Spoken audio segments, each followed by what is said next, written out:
Question जो हमारा है वो ये है कि भारत का पहला पूर्ण साक्षर राज्य कौन बन गया है। तो इसका जो सही उत्तर होगा वो है मिजोरम।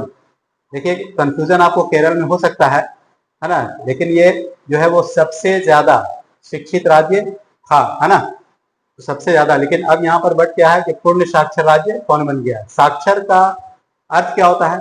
साक्षर का अर्थ ये होता है कि 7 वर्ष से अधिक, 7 वर्ष या उससे अधिक जो लोग होते हैं वो अगर केवल किसी भी भारत के अनुसूची 8 है ना, शेड्यूल 8 जो है, तो शेड्यूल 8 के अंतर्गत जो भाषाएं 22 दी गई हैं उनमें से किसी भी भाषा में अगर वो केवल अपना हस्ताक्षर भी करना जानते हो, सिग्नेचर करना भी जानते हो, तो ऐसे लोगों को हम साक्षर मानते हैं। यहाँ पर बहुत खुश होने की जरूरत नहीं है कि पूर्ण साक्षर राज्य का मतलब कि बहुत वेरी हाईली एजुकेटेड, ये मतलब नहीं, लेकिन हाँ ये है कि लोग पढ़ना कम से कम जानते हैं। ठीक है, नेक्स्ट क्वेश्चन देखेंगे। अगला प्रश्न है कि हाल ही में सूडान के प्रधानमंत्री के रूप में किसे नियुक्त किया गया है। तो सूडान में अभी काफी राजनीतिक अस्थिरता चल रही थी, उसी दौरान जो है अभी काफी शांति वहां पर बहाल होने के बाद कामिल इदरीस को वहां का जो है प्रधानमंत्री नियुक्त किया गया है। कामिल इदरीस। सूडान एक अफ्रीकन कंट्री है। सूडान कैसी कंट्री है? तो एक अफ्रीकन कंट्री है और इसकी जो राजधानी है वो खार्तूम है। अक्सर क्वेश्चन यहाँ पर किया जाता है, एक आपको याद होगा जनरल गद्दाफी, है ना, एक वहां से जनरल गद्दाफी, तो वहां से ही ये अस्थिरता शुरू हो गई थी, काफी कुछ अनबैलेंस हुआ था। एक और चीज है कि इस दौरान जो है हम लोगों ने जब वहां पर सिविल वॉर चल रहे थे तो वहां पर कौन सा ऑपरेशन भारत ने किया था? तो ऑपरेशन कावेरी किया था, अपने भारतीय नागरिक को वहां से निकालने के लिए। ये प्रश्न जो है ऑपरेशन कावेरी जो है वो जेपीएससी में किया जा चुका है और भी कई एग्जाम में किया जा चुका है। ठीक है, नेक्स्ट क्वेश्चन देखेंगे। अगला प्रश्न कहता है कि हाल ही में माउंट लोबोतोबी लाकी लाकी ज्वालामुखी में विस्फोट हुआ, यह किस देश में है? तो ये इंडोनेशिया में पड़ता है। कहाँ पड़ेगा ये? इंडोनेशिया में। और ये जो लाकी लाकी जो है इसका मतलब होता है आदमी। लाकी लाकी का मतलब क्या होता है? आदमी, है ना। इंडोनेशिया की राजधानी कहाँ है? जकार्ता। यहाँ पर जो और भी द्वीप हैं वो है फ्लोरेंस द्वीप। ये कहाँ पर पड़ता है इंडोनेशिया? तो अग्नि विलय पर पड़ता है। अग्नि विलय जिसको अंग्रेजी में हम लोग रिंग ऑफ फायर कहते हैं। असल में क्या है कि प्रशांत महासागर के जो कोस्टल एरिया जो कंट्रीज हैं तो वहां पर वो पूरा क्या है कि ज्वालामुखी का पूरा क्षेत्र है, वो ज्योग्राफी में इसको डिटेल में पढ़ाया जाता है, तो इसको रिंग ऑफ फायर कहते हैं इस एरिया को। आसियान का जो हेड क्वार्टर है वो आपको इंडोनेशिया में जकार्ता में पड़ता है। हम लोग इनके साथ सैन्य अभ्यास करते हैं, समुद्र शक्ति, गरुड़ शक्ति वगैरह करते हैं। ठीक है, इसके अलावा देखेंगे जो अगला प्रश्न है हमारा वो ये है कि हाल ही में भारत ने समुद्री क्षेत्र में महिलाओं के लिए कौन सी पहल आरंभ की है ना। तो समुद्र क्षेत्र में महिलाओं को भी कुछ रिस्पॉन्सिबिलिटीज दी गई है ना, और इसे हम लोग कहते हैं सागर में सम्मान। नेक्स्ट क्वेश्चन देखेंगे। अगला प्रश्न है हमारा कि शिरुई लिली लिली महोत्सव, है ना, क्या है? शिरुई लिली लिली महोत्सव मतलब त्योहार, है ना। त्योहार से भी बहुत क्वेश्चन किए जाते हैं, खास करके नॉर्थ ईस्ट से किए जाते हैं। तो ये किस राज्य में मनाया जाता है? तो ये जो है आपको मणिपुर में मनाया जाता है। और भी कुछ त्योहार है मणिपुर के, वो है मेरा हिचोकबा, चोइराओबा, निनगोन चकोबा महोत्सव। और यहाँ एक गांव है जिसका नाम है एंद्रो गांव।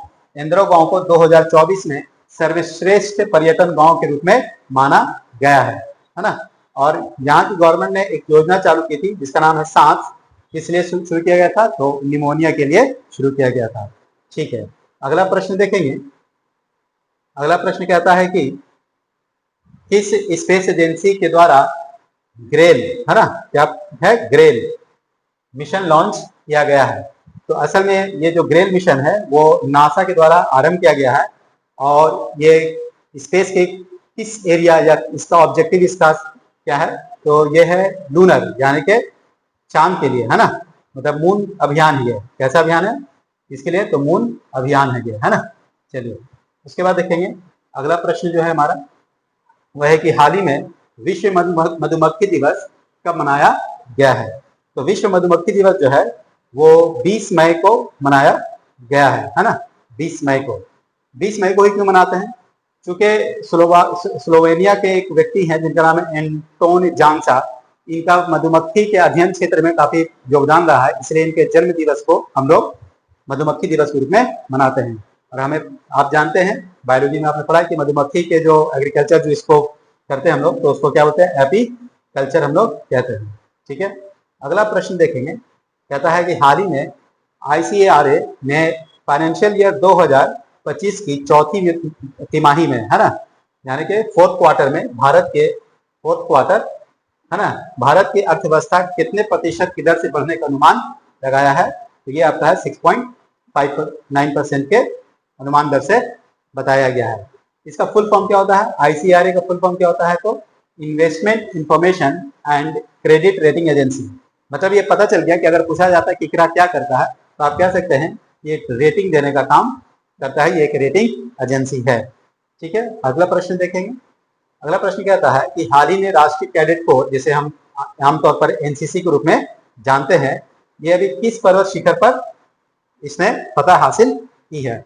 तो वो है माउंट एवरेस्ट है ना। तो माउंट एवरेस्ट जिसकी ऊंचाई हम जानते हैं कि अभी हाल फिलहाल 8,850 मीटर हो चुका है, और माउंट एवरेस्ट यानी कि हिमालय जो है वो दिनों दिन क्या हो रहा है, वो उसकी ऊंचाई बढ़ती जा रही है। डिटेल में क्यों है ऐसा हो रहा है, ये ज्योग्राफी में आप पढ़ सकते हैं, आपको पढ़ाया जाता है। आगे चलेंगे कि हाल ही में MR श्रीनिवास का निधन हुआ। वो कौन थे, किस क्षेत्र में वो कार्यरत थे, M श्रीनिवास, है ना, MR श्रीनिवास किस क्षेत्र में कार्यरत थे, तो ये परमाणु वैज्ञानिक थे। परमाणु देखिए, एटम यानी परमाणु का दो यूज होता है, एक सिविल यूज होता है, एक मिलिट्री यूज होता है ना। मिलिट्री का मतलब समझ गया, बॉम्ब वगैरह बनाना। सिविल यूज का मतलब हो गया मेडिकल यूज हो गया, ऊर्जा के लिए, है ना, बिजली वगैरह बनाना, ये होता है। तो MR श्रीनिवास जो थे वो किस क्षेत्र से बिलोंग करते थे, परमाणु वैज्ञानिक थे। ठीक है, तो इस तरह से आज का करंट अफेयर हमारा समाप्त होता है।